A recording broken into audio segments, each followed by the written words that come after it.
ایک شخص مرغیاں پال کر اپنی زندگی گزار رہا تھا۔ وہ اپنی مرغیوں کا بہت خیال رکھتا تھا کیونکہ اس کی گزر بسر کا ذریعہ ہی یہ مرغیاں تھیں۔ ویسے تو اس کو اپنی ساری ہی مرغیوں سے انسیت تھی، مگر ایک مرغی اس کو بہت زیادہ پیاری لگتی تھی، لہذا اس نے اس کی بہت دیکھ بھال کی۔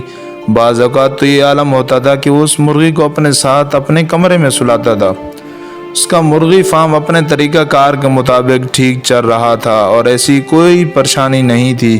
اسے ایک دن جب وہ اپنے کھیت میں آیا تو اپنی اس خاص مرغی کا انڈا دیکھ کر چونک گیا اور انڈے کو پکڑ کر بار بار دیکھنا شروع کر دیا، کیونکہ یہ انڈا کوئی عام انڈا نہیں تھا، یہ سنہری انڈا تھا، جی ہاں، سونے کا انڈا۔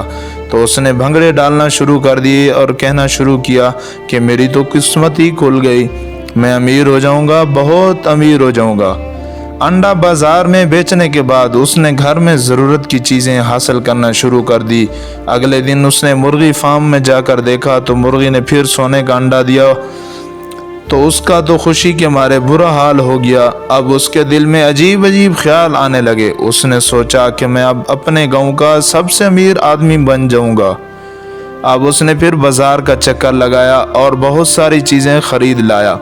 ہر وہ چیز جو کبھی وہ سوچا کرتا تھا اس کے پاس ہوں، وہ سب وہ خرید لایا۔ اور تو اور مرغی نے اب روز انڈے دینا شروع کر دیے اور انڈے بیچ کر بہت امیر ہو گیا تھا۔ اب اس نے اپنا نیا مکان تعمیر کیا، لیکن دولت مند بننے کی خواہش میں اس کا لالچ بڑھتا گیا۔ ہر گزرتے دن کے ساتھ اس کا لالچ مزید بڑھتا گیا۔ وہ اب یہی سوچتا رہتا تھا کہ جلد از جلد امیر کیسے ہوا جائے، اور یہ سوچنا شروع کر دیا کہ روزانہ ایک سونے کے انڈے سے تو بہت زیادہ وقت لگ جائے گا، کیوں نہ میں سارے انڈے ایک ہی وقت میں نکال لوں۔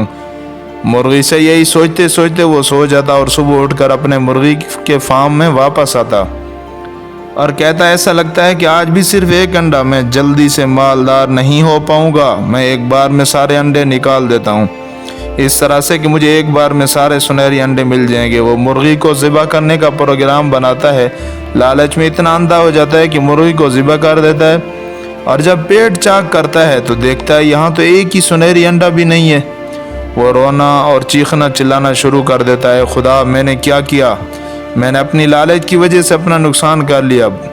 یہ کہانی ہمیں یہ سبق سکھاتی ہے کہ لالچ بری چیز ہے، ہمیں کبھی بھی لالچ نہیں ہونا چاہیے۔ ہمیں سب کو جو ملتا ہے اس سے مطمئن ہونا چاہیے، جلد بازی نہیں کرنی چاہیے۔ ہر کام کا ایک وقت مقرر ہوتا ہے اور اسی متعین وقت کا ہی انتظار کرنا ہوتا ہے۔